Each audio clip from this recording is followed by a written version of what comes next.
Peter Spencer moved to the area with his job in 1993 and quickly came to appreciate the town. I like Beverley because it's a big enough town to have a decent spread of facilities. But it's also small enough to be intimate. You can be known or you can keep yourself to yourself. Soon after relocating, Peter's life took on a whole new dimension. Some years ago, I was bought a trial flight for a birthday present. I never really thought about learning to fly till I had that experience. Flying is a privilege. I think one can say that. It's not a cheap hobby, and so being able to share that with other people is a good thing. And we invite any people here to fly, and many people come just for the experience of one flight, others come to learn. My particular pleasure is being able to take passengers, people who might otherwise not get the opportunity to fly. To have the opportunity to see the surroundings in which they live from a different environment, maybe to take the controls of the aircraft for a short time and experience what it's like, it's a good thing to share. I'm really excited about going up in the plane. I love new experiences, and it's a new thing for me to have achieved. Diane Woodford was left virtually blind when she contracted meningitis 3 years ago. Good girl. It's not about, sitting at home and not having anything to do. There's still a world of things to do out there, including flying. Being up in the air has heightened Diane's awareness of some of her best-loved places in the town. Over to the left is Beverley Westwood, and the Black Mill right in the middle of it. My dad's favourite place, Beverley Westwood. I'd encourage anybody who's visually impaired to try anything they really want to do. May have to do things in a different way, but not much stops me doing anything, really. And there's Beverley Racecourse just alongside, under the wing. I think it's a pivotal part of being a Christian that you serve other people and you want to benefit their lives in any way that you can. And you'll have the land to your left, basically with green fields. There's a few fields of rape that are coming yellow, and the sea will be to your right. Yes, tell the difference. Yep. Yeah. Jesus was clear that we should share what we have, and I think that goes for our possessions and our abilities.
As I said at the start of the programme, the Antiques Roadshow are also in Beverley this week, and their programme is attracting lots of attention from local enthusiasts.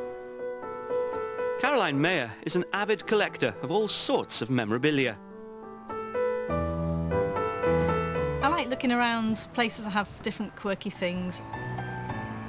They don't have to be worth anything particularly, they're just interesting. I like mooching around. There's quite a good arcade in Beverley and that's nice to have a look in. I started collecting antiques when I was about 4 in that somebody from church gave me a very small doll. She's actually only got one arm, which is incredibly ugly, but it was just quite cute and I've just always thought that was special. My parents used to collect antiques. They didn't collect daft, quirky stuff like I do. We were always brought up with antiques around us. It's not the monetary value of items at all. In fact, I don't have anything of monetary value and often things are chipped. But again, who broke it? Who chipped it? Who cracked it? Again, it's part of the interest. Sentimental, that's I suppose what you could call me. Caroline's own faith has become stronger since she began worshipping at the Minster. I felt differently about things, about my faith. And I realised one day that God actually loves me. He loves me for who I am, for what I do, for what I don't do. He forgives me, he cares about me. And it suddenly became more personal, that it sort of related to things and things clicked again.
One of the attractions of this part of the world is its closeness to green spaces, and Beverley seems to be surrounded by beautiful villages and open land. Well, this is Sept on the outskirts of the town, and you've probably guessed it by now, but I'm going camping. But this is no ordinary weekend away for these guys. As well as playing football together and meeting in their local, they've chosen to take time out to discuss the big questions of life. It's a kind of a spiritual retreat, if you like. Get a fire lit and open a couple of beers, sit round and have a natter around the campfire and allow people to kind of reassess where they are in their journeys. We'll have conversations, we'll maybe take stories from scripture and things like that and think about what we would have done in them situations if we were sat around a campfire. Among those taking part in the faith group is Chef Richard Hines. It's fun. It's not in-your-face religion. It's a chance for people from all walks of life to get together, and they've all got an opinion, and it's surprising how people are so diverse from yourself that go, but they've still got a point of view, and there's still a valid point of view. Are there any meals that you remember?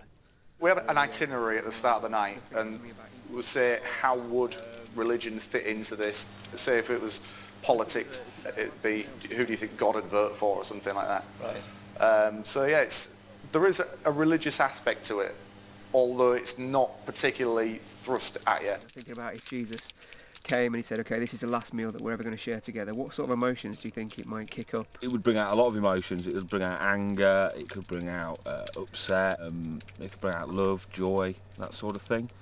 So go on then, what do you hope the guys get out of it? I hope that they kind of expand their worldview, you know, when you sit down and actually listen to other people, which, let's be honest, doesn't always happen in our society today. It allows us to grow in our own journeys. And it's a safe space as well for blokes to ask questions, the bigger questions about life and faith and things like that as well. We break this bread. Jesus was relevant to everyone, and so that's the call for us all, to meet people where they're at. You know, when we read the scriptures, we see Jesus sat around at parties having a discussion with his band of disciple of men in that sort of way as well.